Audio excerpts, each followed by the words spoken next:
What's going on, internet? Today I want to talk about how the creator economy is the new economy and how I strongly believe that it will produce the next wealthiest person. I know to some people this may seem like a very hard take, but trust me, this has been spoken about a lot.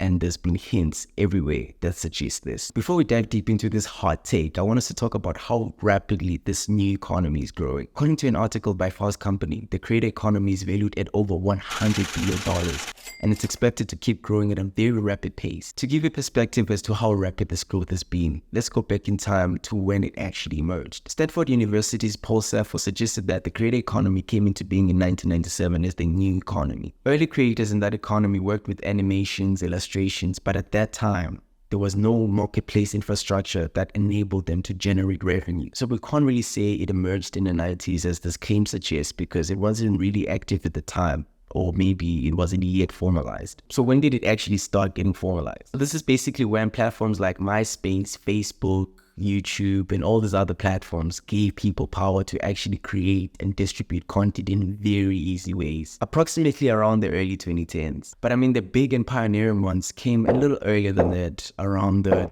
early towards the mid 2000s, but their true potential was only recognized around 2010. And of course, around those times, the creators and developers of these platforms had made a lot of improvements which enabled infinite possibilities for their users. I mean, let's be honest, you couldn't really do much on these platforms on the days of the inception. Then around the early 2010s, that's where now users had more to play around with. So it is safe to say that the creator economy came to life around these times. Now we're in the early 2020s, and it's a little more than a decade since this new economy emerged, but it's reached great heights with staggering numbers. Yes, I mean, it won't be replacing any top industries anytime soon, but here's what blew my mind. HubSpot claims that 23% of people in the world are creators, meaning 1 in 4 people worldwide is contributing to the creator economy. Okay, so the 23% is creators. But what's crazy is that there's even non-creators who actually contribute to this economy by consuming what's being created. And I'm very sure there's more non-creators than creators, well, depending on what a creator is to you. I mean, we eat TikTok for breakfast, Facebook or Instagram for lunch, and YouTube for dinner. It's safe to say that every single person has an account at least on one of these platforms. Even your grandmother does, doesn't she?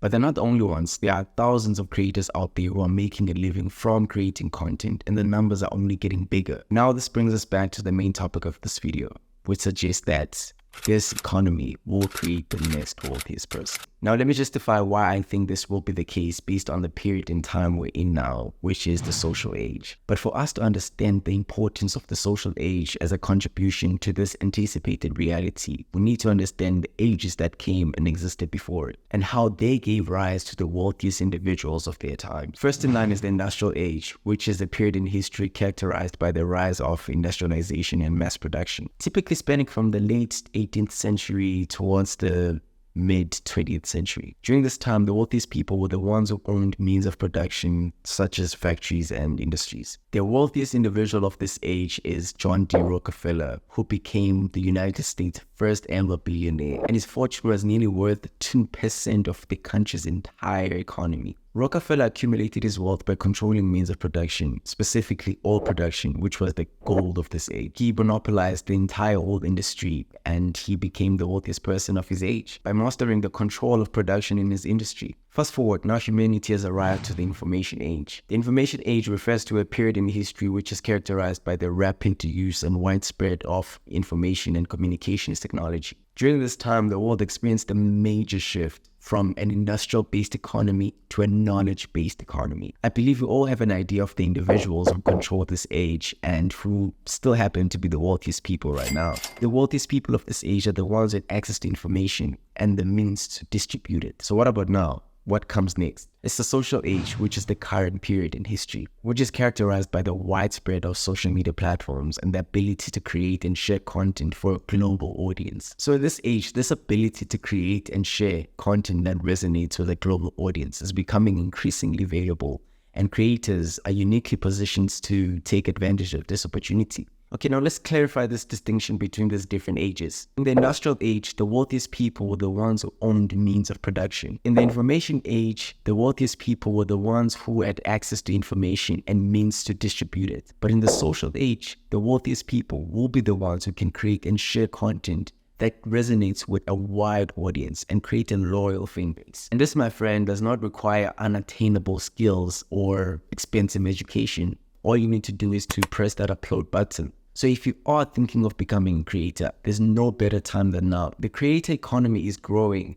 and there's a huge demand for quality content. With the right strategy, success is inevitable. Here's another interesting statistic to back up this claim. A recent report says that top 1% of YouTube creators earn up to 33% of the platform's entire revenue. And this is just one platform. TikTok, Instagram are also home to other creators who are making a good living from just creating content. In conclusion, I believe that the creator economy is the new economy, and it's the product of the social age, which is a point where humanity has gotten to. And for us to keep on evolving, we have to adapt to this new age. The creator economy has the potential to become the world's largest economy because it also creates a brand new opportunity which other generations didn't have access to. So I think it's important for us to take advantage of this and invest time and effort into growing ourselves as creators in the new world economy, which is the creator economy. Almost any individual can become a part of the creator economy and accumulate wealth in ways that were previously unimaginable. As I said, the creator economy is the future, and the ones who are able to adapt to this new landscape are the ones who will be able to thrive. So there you have it. The creator economy is the fastest growing economy, and creators are poised to be the next wealthiest people in the social age. So if you're interested in the creator economy and how you can become a part of it, subscribe to the channel, like if you liked it, leave your comment down below. Thanks for watching. See you in the next one. Thumbs if you liked it, subs if you liked it. Yeah, thumbs if you liked it, subs if you loved it. See you in the next one. Thanks for watching.